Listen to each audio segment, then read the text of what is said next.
It's a nice day to learn, and now we will be looking into the analysis of length of cable. In connection with the cable structures, the last class we have identified what is the tensile force which is required to design a suspension bridge, and how to get the maximum tensile force and what is the minimum and maximum tensile force which is acting in a cable. We have solved when the cable is at the same level and when the cable is at a different level. In this class, we will be analyzing further that the length of the cable. So, what is the total length required to construct the cable?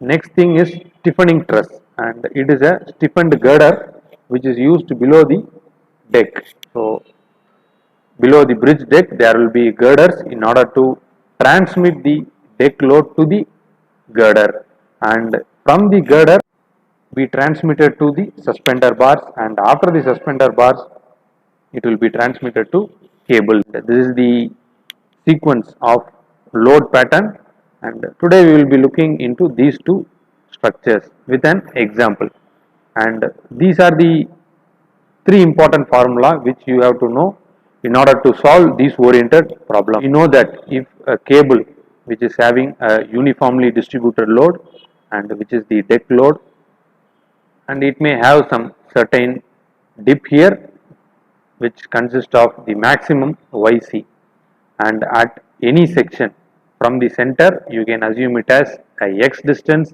and respective to the x distance the y, that is the height of this parabola, you can identify by using the parabolic length equation. And if you need to find the length of this cable, and this is the horizontal length and this is the parabolic length.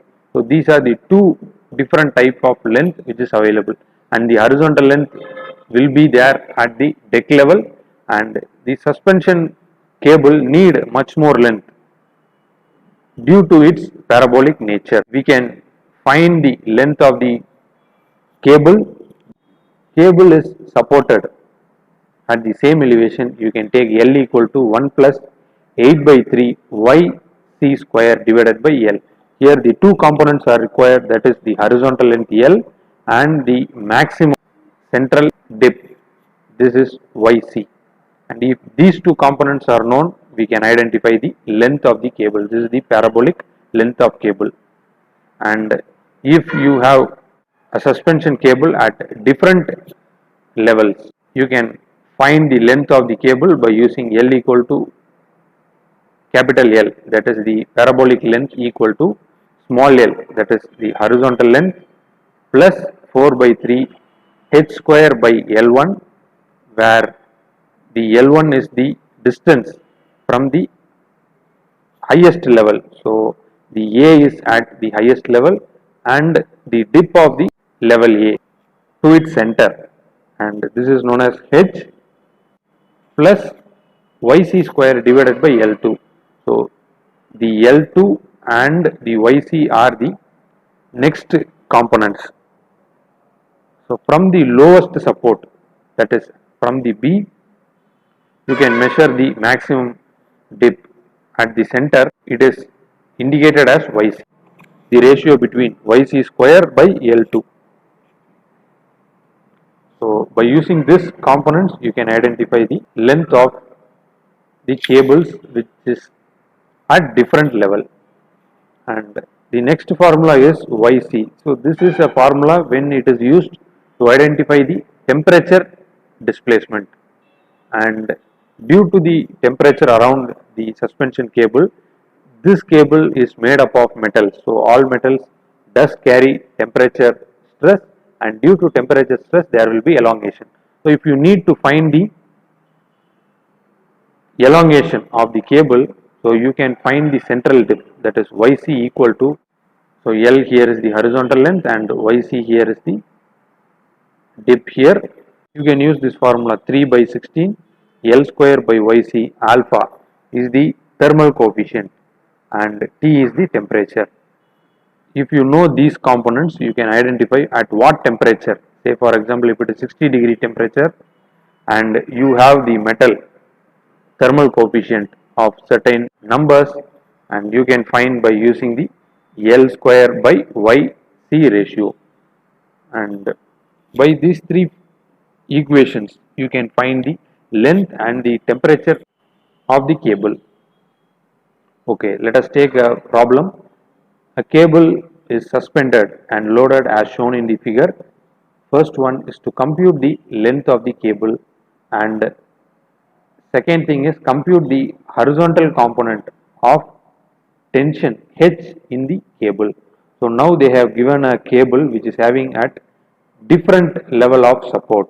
So A is raised with respect to B. We know the formula to find the length and we can use that. And next thing you have to find the horizontal component, that is H component. You will be having, if it is a hinged support, you will be having vertical and horizontal reaction. So you have to find VA and HA, also VB and HB, and determine the magnitude and position of maximum tension in the cable. So we know that where the portion carries the maximum load, there you will be having the maximum tension. So if VA is maximum or VB might be maximum. So at the maximum vertical reaction, you will be finding the maximum tension in the cable. So the cable consists of two halves, from A to C and C to B. Okay, so let us find one by one. Now we know that to find the first component, compute the length of the cable, we know the formula. So which we have used here, the same formula we are going to apply here, and we know the YC. In the figure,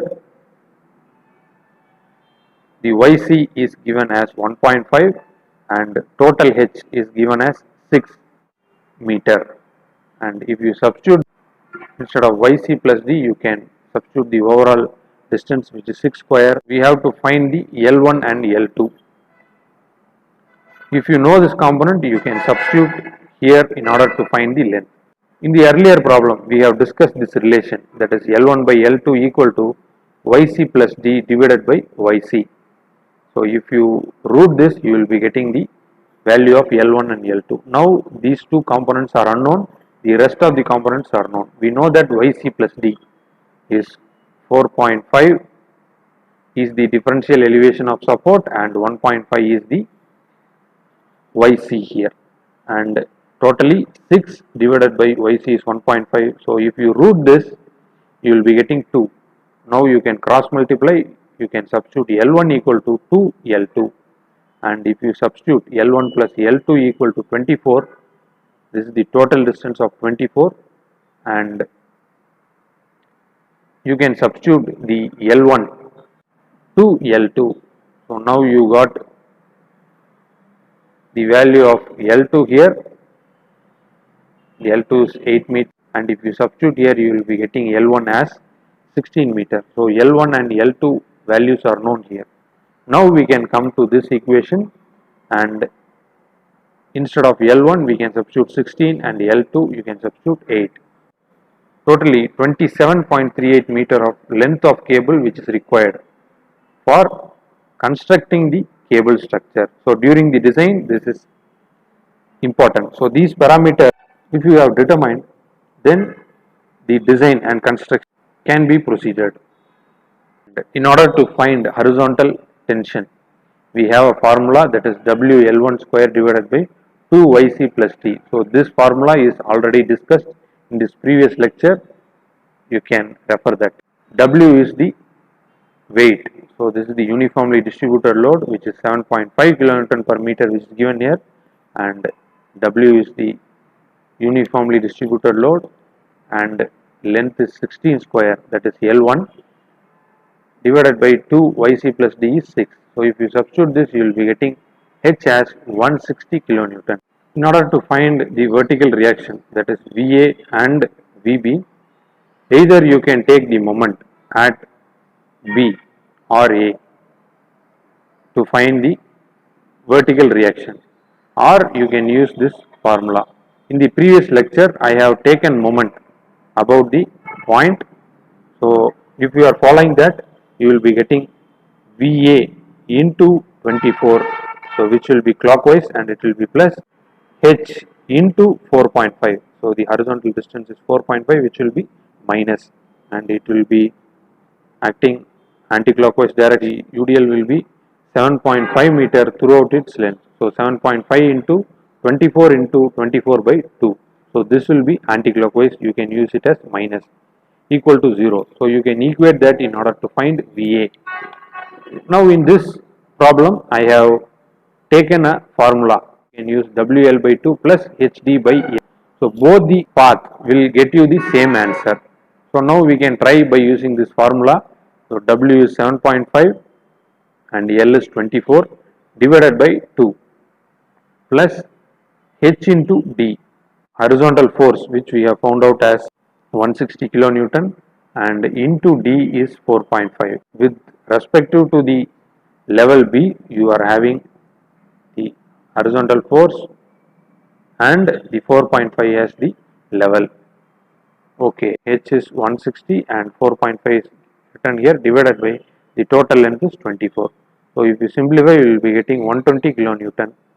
By solving number of problems, we know that VA will be the highest reaction. So since this is an elevated support, it will be carrying more vertical support reaction. Also, you are having a 16-meter long length between the central dip and the A. So these portion will be having the maximum vertical reaction and VB will be minimum. So you can check that either VB is higher or lesser, and we found that by experience 120 kilonewton will be the maximum vertical support reaction. At point A and point B, the H will be same, which is 160 kilonewton. Now if you need the maximum tension, you can root H square plus VA square. So both the values are known. So the maximum tension here is 200 kilonewton. Okay. Now let us take the next problem.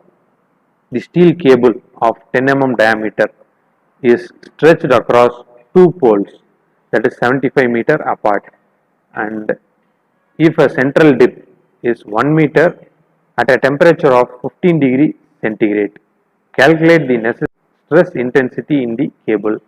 Now we can see by using this given data, the two poles are at the same level and the distance is, that is L, horizontal distance is 75 meter, which is given here, and the central dip YC is given as 1 meter, the temperature 15 degree, and calculate the fall in temperature necessary in order to raise a stress of 70 Newton per mm square.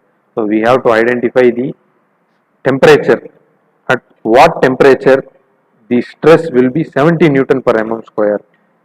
Take the unit weight of steel is 78 kilonewton per meter cube and thermal coefficient as 12 into 10 power minus 6 per degree centigrade. So these are the given data. Now in this problem you have stress due to the given load and a stress due to the temperature. So first we shall find the maximum stress, that is maximum tensile stress due to the load, and next let us discuss the stress caused due to temperature stress. In order to find the maximum force, you need the horizontal and vertical component. Now let us find the length which is required, and we have a formula to find the length of the cable. L plus 8 by 3 YC square by L. L plus 8 by 3 into YC square divided by L, and the L is 75 and YC is 1 square. So the central dip is given as 1, and if you simplify this, you will be getting 75.04 meter. So this is the parabolic length of the cable which is required in order to have a 1 meter dip. How to find the self weight of the cable? So we have the density of the steel, and if you multiply the density into the volume, to assume the diameter of the cable as 10 mm, and you will be getting the area as 78.54 into 10 power minus 6 meter square. Since we know the the length of the cable is 75.04, and we can substitute the area, which is 78.54 into 10 power minus 6. So all the components are written in terms of kilonewton and meter. The density it is given as 78, so if you multiply you will be getting the weight. So the total weight, that is the dead weight of the cable, is 0.4597 kilonewton. Okay, so if you have found out the weight, you can find the horizontal force, which is WL by 8YC. So this is the formula. So if you keep the W as a constant, and you can take it as 75 by 8. So YC here is 1. Hence if you multiply 8 into 1, it will become 8, and 75 by 8 into W. Let us keep in terms of W, and V equal to W by 2. So half of the force which will be taken at each support. Okay. So if you substitute H in terms of 9.37 W and V in terms of 0.5 W. So these are the two components. So W is common, it is taken outside, and you can find the T max with respect to W. So you know the W, you can substitute here in order to find the T max. Okay. Also, if you want to find the maximum stress, so the formula is stress equal to load by area. So now the load is T max here divided by area, which we have already found here. If you simplify this, you will be getting a maximum stress of 54.94 Newton per mm square. So this is the maximum stress which is happening in the cable due to its self weight. Okay. So now if you substitute VA or VB, both will be equal. Now if you want to find the change in the dip due to the temperature force, you can find that YC by substituting in this equation, that is 3 by 16 L square by YC into alpha T. So here alpha is the thermal coefficient, which is given as 12 into 10 power minus 6, and it is substituted here. Also the temperature, which is given here as 15 degree, and what you need is at what temperature the stress will raise to 70 Newton per mm square. Now due to the dead load, the stress is 54.94, that is 55 around Newton per mm square. So at what temperature the stress will increase? So let us keep the T as a constant here, and let us substitute the rest of the value. We can substitute L in terms of 75 and YC in terms of 1 here. So the values will be 12,656 into 10 power minus 6 terms of T. The differential stress by the stress acting due to the live load will be equal to the differential deflection divided by the dip. So this is a ratio which will not change. For the 1 meter dip, you are having a stress of 54.94. So what will be the change in deflection for the change in stress? Okay, you know the change in stress here. So what is the change in stress? So we know that due to dead load, the stress is 54.95 and the stress required is 70. And if you find this, you will be knowing the change in stress divided by the stress happening in the structure, it is 55, equal to the change in due to the temperature. So this is written here, and YC is 1. So the only one unknown is T here. So you can cross multiply in order to find the T. So temperature is 21.64 degree centigrade. So at this temperature, you will be getting a stress of 70 Newton per mm square.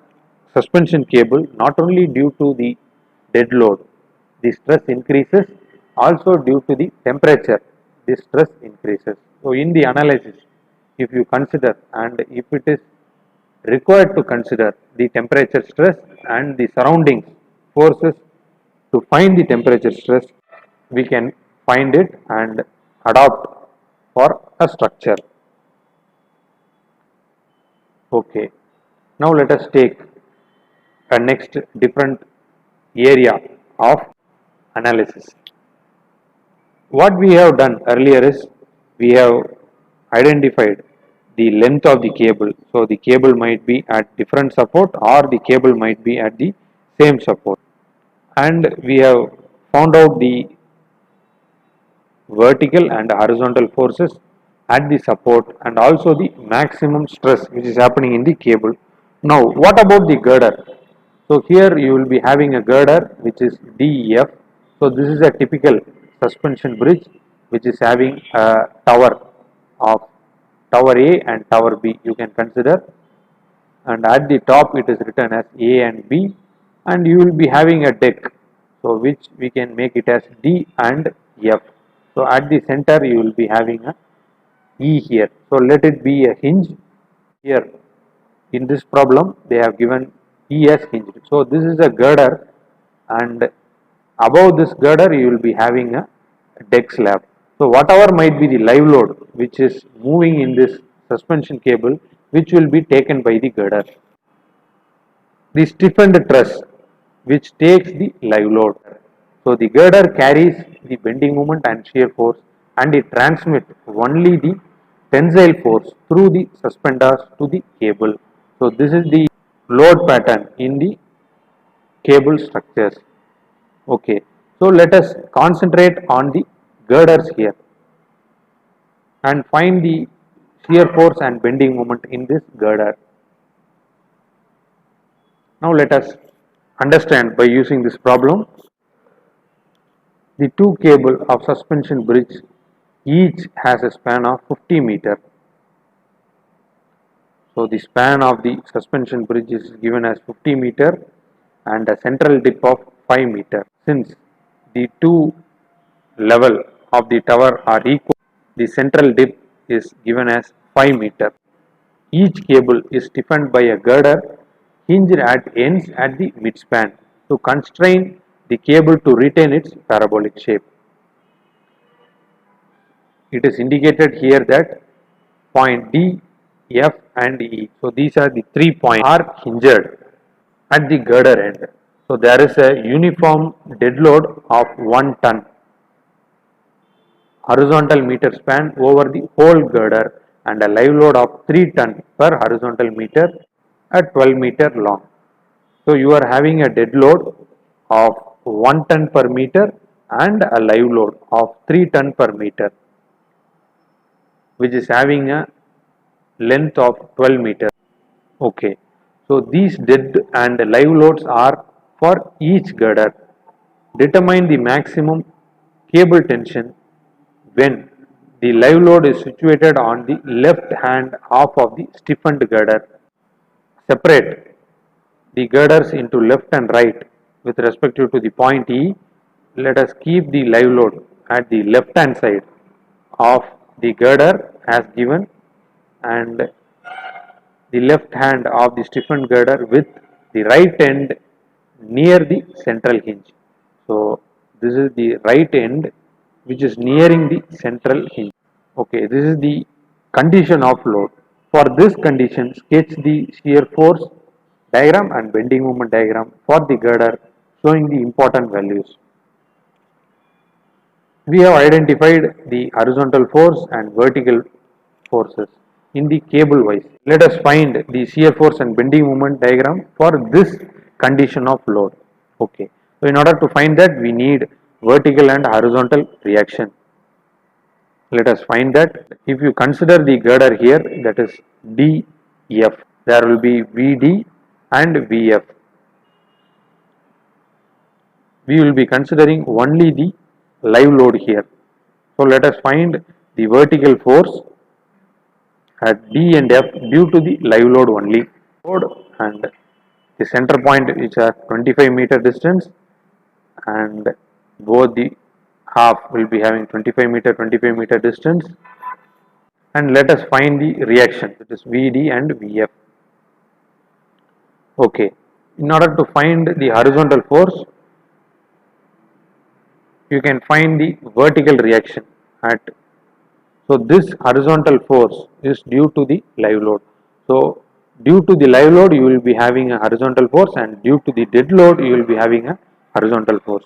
So let us find the first horizontal load due to the live load. So if that is in the case, we can take moment at D. If you look into the right hand side, Vf into 50, which will be anti-clockwise. So minus Vf into 50, and you have a UDL here, that is 3 into 12 into 12 by 2. So which will be 3 into 12 into 12 by 2 will be 6, and you got the centroid plus you are having the rest of the distance. So 25 minus 12 will be 13. So 13 plus the centroidal distance is 6, which will be 19. The moment due to the load is also considered, and you can find the Vf by equating it to 0. Now Vf is 13.68 ton, and if you know Vf, Vd plus Vf should be 3 into 12. Total length of UDL is 12, so 12 into 3 will be the total load. Okay, so if you substitute Vf as 13.68 instead of this equation, you can find Vd, and Vd is found as 22.32 tons. So if you take moment at point E, the same portion is projected here, and Vd, so this is the vertical reaction, so you can also consider as Va, and this Vd into the distance, which is 25, so this will be clockwise, and Vd into 25, so it is multiplied here, minus you are having this UDL. So now we are only considering the live load, hence you can take 3 into 12 into 12 by 2, so which will be 6 here, 3 into 12 into 6. So if you can simplify, you will be getting 342 ton meter. So this will be the bending moment at the point E. Okay. Now if you find that, you can divide it by the dip. So what is the dip here?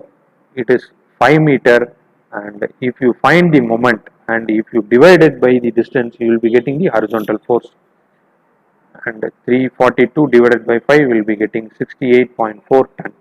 Now we got the vertical reaction and the horizontal reaction at this tower due to the live load. Okay. Now let us find the horizontal force due to the dead load. So we know that the dead load is 1 ton per meter. So the total distance is 50 meter. So if you need to find the reaction at Vd and Ve, since this is a conventional case, you know that the bending moment will be WL square by 8. So W is 1 here and length is 50. So 1 into 50 square by 8, you will be getting moment at the central point as 312.50. So if you know the moment, you can divide it by the dip. So the dip is 5 meter, and the horizontal force due to the dead load, so H suffix D, which is identified as 62.5 ton. Now you know horizontal force due to the dead load and the live load, so you can add that 68.4 plus 62.5. If you add this, you will be getting 130.9 ton. So this is the total horizontal load which is acting in the cable. Okay. If you want to find the maximum tension in the cable, you have to root V square plus H square, and we know that the vertical force, since we have to calculate the maximum tension in the cable. So the cable has two types of load, one is dead load and live load. So we have calculated the uniformly distributed load for dead load. And what about the live load? So the live load is also taken in terms of uniformly distributed load, which will be throughout the structure. The deck converts the uniformly distributed load of the live load throughout the cable. If you want to find, so you can find equivalent UDL to live load. We know the formula, that is, if you need horizontal force, which is WL square by 8YC. Here we know the horizontal component due to live load. So you can cross multiply in order to find the unknown here. And YC is known as 5 and horizontal force due to live load as 68.4, and we have substituted divided by L square. So if you simplify, you will be getting 1.0944 ton per meter. So this is the equivalent UDL for the live load, and we can add the UDL for dead load and live load. So WD into L by 2 plus WE into L by 2. WD is dead load and WE is live load. And what is the equivalent load which is given here in the problem? They have given a UDL due to dead load is 1 ton per meter. We have substituted 1 into 50 by 2 plus we have found out the equivalent UDL for live load, which is 1.094 into 50 by 2. So if we add that, you will be getting 52.36 ton. Okay, so this calculation is for the cable, and we have converted both the loads, and we have found out the horizontal and vertical reaction. The total vertical reaction is 52.36 ton and total horizontal reaction is 62.5 ton.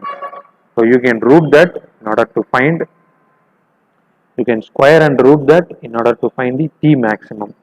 So the cable carries 140.98 ton of maximum tensile stress. Okay. Now you can find the difference between a cable which is carrying purely uniformly distributed load and a cable which is having uniformly distributed load, that is the dead load, as well as the live load. So you have to find the equivalent live load and the horizontal force due to both dead load and live load into the cable component. So the additional load which is adding in the cable, which you got a clear idea here. And okay, now let us come to the girder. The girder carries the shear force and bending moment. Now the cable part is over. Next thing is girder part, and you have to find the shear force. Now you know the reaction due to the live load. We have already found out as 22.32 ton and 13.68 ton. So this is the case, and if you want to find the shear force, you can find the shear force for this mechanism, and you can take left up as plus and left down as minus, right up as plus and right down as minus. So this will be the sign convention. So you can take shear force and you can cross this girder. So VF will be right side upward, so which will be minus of 13.68. So up to this place you will be having the same value, and when you cross this, after this UDL, you will be getting the slanting value. You have to multiply 3 into 12 minus 13. You will be getting a positive value of 22.32. You can connect this. So this is the shear force diagram due to the live load. Okay. Now let us find the shear force due to the horizontal thrust at the support. How to find the shear force? You can use H tan phi. So the tan phi represent the slope of the cable at any point. You know the formula to find the slope of a cable, that is tan phi equal to 4yc divided by L square, L minus 2x. So this is the same formula which is used in arches. We will be using it here at different locations. So you know the important points where you need to find the shear force, that is at D, at the junction of the load that is at 13 meter, and you have to find at 25 meter, and finally the 50 meter. So at these points we will be finding the shear force due to horizontal thrust. Let us keep the x as 0 in order to find at Vd. So if you substitute in this equation 4 into Yc, we know that it is 5 divided by L is 50. So 50 minus 2 into x. So x here is 0 and this component becomes 0, and L and L square will get cancelled and you will be getting 4Yc divided by L. If you substitute 4 into 5 divided by 50, you will be getting 0.4 as the tan phi. So you can multiply the horizontal thrust due to the live load is 68.4, which we have found out earlier, into the 0.4. Just you have to multiply, you will be getting 27.36 ton. So this will be the shear force due to the live load due to horizontal thrust. And at 13 meter, you can find the tan phi here. So instead of x, you have to substitute 13.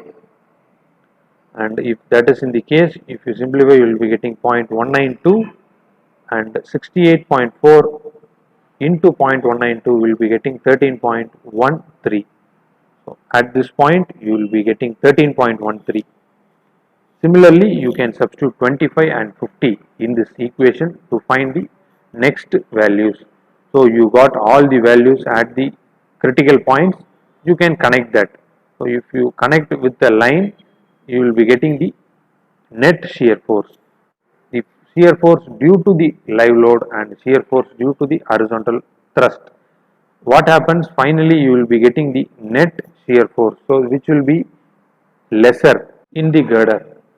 So you got even shear force throughout the structure, more or less even shear force throughout the structure. So this is the advantage. Okay, now let us come to the bending moment. You need to find the bending moment of the girder. You can take the live load, that is 3 ton per meter, we know that, and this is the load criteria. If you need to find moment at G, we know the reaction at D as 22.32. If you need bending moment at G, you can look into left hand side, 22.32 into 13. So which will be the bending moment here, and at the point E, you can take 22.32 into 25. So this will be the bending moment at the point E. So this is due to the live load. Due to the horizontal thrust, due to live load, you will be getting a bending moment. Similar to the shear force, what we have done. So there you had tan phi. So here you have to find the y distance. Similar to a arch, you have a parabola here. At each and every distance, you can find the y here. So with respect to x distance, you can find the y. So we know the critical point, that is 0, 13 and 25. At 50 meter, we know that you will be having a 0 bending moment because due to its hinged end. At the rest of the point, we can find the bending moment due to the horizontal thrust. Know the formula to find y, which is 4h by L square. That is, instead of h, you have using yc, 4yc divided by L square, x into L minus x. And if you multiply x inside, you will be getting Lx minus x square. So this is the equation for the distance of x equal to 0 at this point.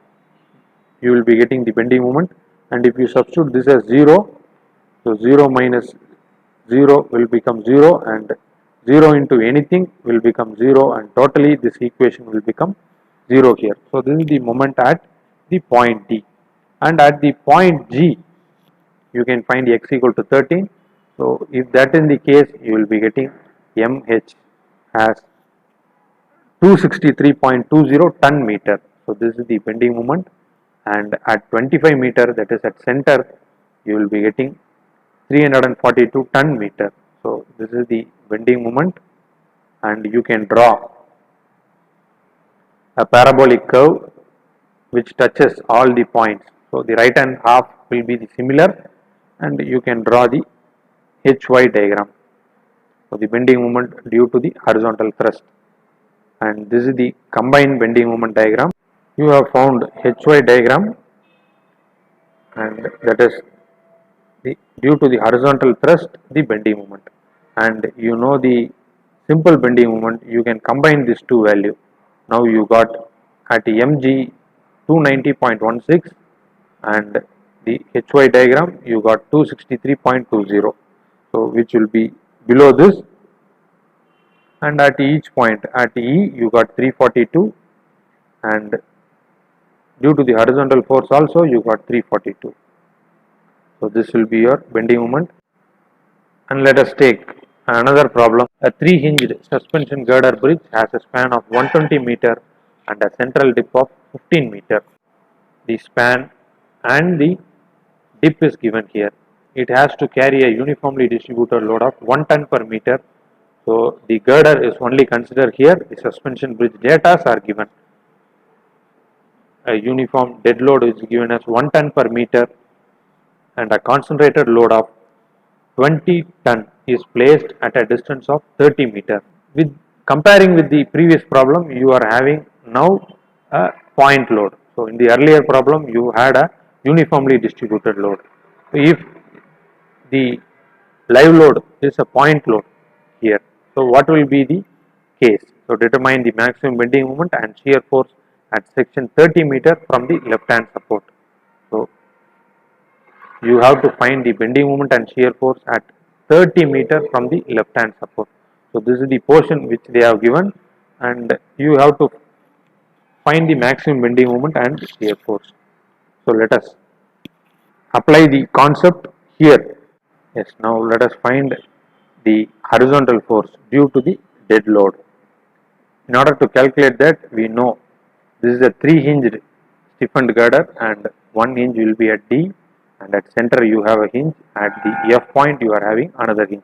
So this is a 3-hinged stiffened girder, and you know that there will be a beam bending moment and a suspension cable will be there, and due to that cable you will be having a horizontal force which is acting. So this eliminates the bending moment, and you will be getting the net bending moment. So this is the formula, conventional formula, which is if you need to find bending moment at E, the beam bending moment minus H into YC. If you need H, you can take it outside, so beam bending moment by YC, and take the moment VD into 120. So it is taken here, which is clockwise, and 1 into 120 into 120 by 2, which is 60, which is acting at anti-clockwise distance, and you have a 20 ton load. So 20 into 30, so which will be anti-clockwise, hence it is minus. So you can find VD as 65 ton, you can find VF, and it is found as 75 ton. Now you got the bending moment, that is the bending moment at E is VD into 60 meter. So VD is 65, we have got here, and 1 into 60 into 60 by 2, which is written here, and it will be anti-clockwise. So the bending moment at E will be 2100 ton meter, and if you need to know the horizontal force due to the H, that is combined H, you can find it by dividing by YC. So YC is given here as 15 meter, and 2100 by 15 divided equal to 140 ton. Now we got the horizontal force, which is 140 ton. We know the total vertical reaction and horizontal reaction for the girder. Let us eliminate the dead load here and only consider the live load. And due to this live load, what will be the reaction? Live load is 20 ton here, and which is the only load applied. Let us find the reaction. You can take the moment at F Vd into the distance, which is 120. In order to find the reaction at F due to live load, you can take the moment at D here, Vf into 120, which will be anti-clockwise. You can take it as Vf into 120 will be here, and 20 into 120 minus 30, which will be 90. So 20 into 90. So 20 into 90 is written here, which will be clockwise, and Vf into 120 will be at another side. You can cross multiply 120 in order to find Vf. So Vf is 15 ton, so which it is written here, and if you want to find Vd, so 20 minus 15 will be 5 ton. You can find like this at, so the reaction at D you can find also by taking moment at Vf. So Vd into 120, 20 into 30. So 20 into 30, Vd into 120 will be here. So you can cross multiply. The same answer you will be getting. Okay, for this case, now you found out the vertical reaction due to the live load, and horizontal thrust due to live load you can find when you take the moment at the point E. So you can look it to the left hand side, 5 into 60 meter. So 5 into 16 is written here, and you can divide it by the dip. So the dip is 15 meter, which is given, in order to find the live load horizontal thrust. If you divide this, you will be getting 20 ton as the horizontal thrust due to live load. And if you want to convert in terms of the uniformly distributed load, we can use as the same as the previous problem. You can take We equal to 8H1 into Y divided by L square. So this is the formula which is derived from WL square divided by 8YC equal to H. So this is the conventional equation we know. If you need E, the only one unknown, you can substitute the remaining terms. So HL you know as 20 and YC is 15, L square is 120 square. So if you substitute, you will be getting the equivalent live load for structure, and it is found as 0.166 ton per meter.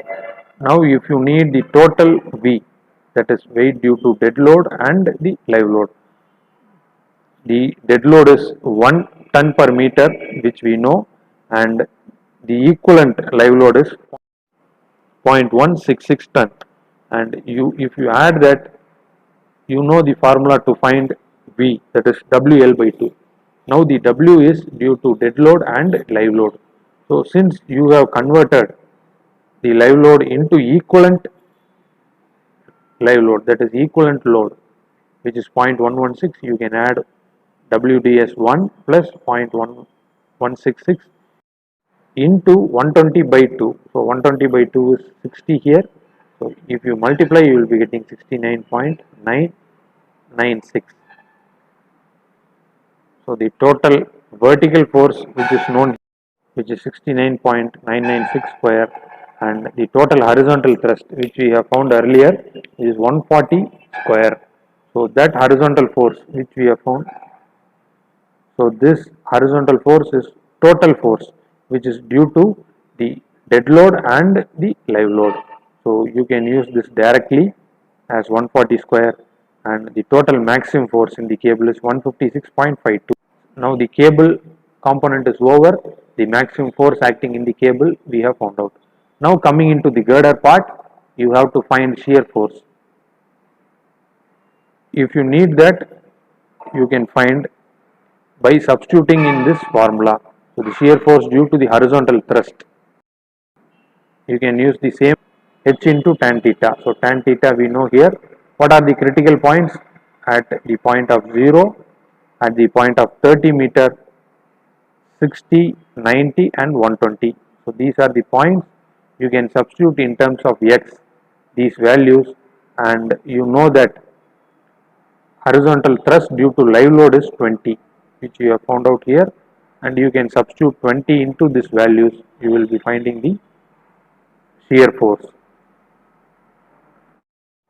So the shear force due to the vertical load, that is 20 ton, we know it is the reaction at D is 5T and the reaction at F is 15T. So you can draw the shear force diagram for that. That is, here you will be getting 0, 15, 15, 5 and 5. So this is the shear force due to the vertical load. And what is the shear force due to the horizontal thrust, which we have found out, and we found as at the point D you 10 of negative, and at each and every point, that is 0, 30, you got 5. So exactly it meets the point 5 here, and at point E you got 0, at point G you got 5, and the last value is 10 here. So if you draw a line here, so this will be the combined shear force diagram. Now you can see that due to the cable action, you got the net shear force here. So these are the striked portion. This is the combined shear force. The striked off portion is the net shear force of the structure. And let us find the bending moment. Now you horizontal force. Due to the horizontal thrust, you can find the bending moment, that is HL into Y. So Y can be found out by using this equation. You can use the same distance 0, 30, 60, 90 and 120, and at the 120 you will be getting 0 bending moment since due to its hinge, and you can find the rest of the moment here. That is, at 30 you got 225 ton, at 60 you got 300 ton, and at 90 you got 225 ton. So this is the bending moment due to the horizontal thrust, and due to the vertical load you got the bending moment as 4. So due to the vertical load, the bending moment at the point G will be 5 into 90. So 5 into 90 will be 450. So this is the bending moment due to the vertical live load, and the horizontal thrust bending moment you got, you can stop bending moment. You can see that you got 450 minus 225, that is a reduction of 225 kilonewton meter of bending moment is achieved through the horizontal thrust, that is due to the suspension cable. So the suspension cable acts as the horizontal thrust in the structure. So due to this horizontal thrust action, you can see the reduction of shear force and reduction of bending. Now, by analyzing these problems, we came to know that the suspension bridge, how the suspension bridge is created, is constructed for 2 kilometers, nearly 2 kilometers. In the case you are having only 2 supports, that is at the piers, that is at the poles, and with the 2 supports, how you could be able to take this much of amount of load. And by analyzing, you can understand that the cable creates a thrust, and due to this thrust, if you use the normal beam column action, so the bending moment will be higher, hence the section will be higher due to the bending moment and shear force. And for deflection and stability requirement, the structure becomes large and it will be not economical. So due to this cable action, what happens, the cable creates a horizontal thrust and it reduces the shear force and bending moment to a significant level. I hope that you got gist of suspension cable analysis in this topic, and hope you enjoy this session. See you soon. Happy learning. See you again. Thank you.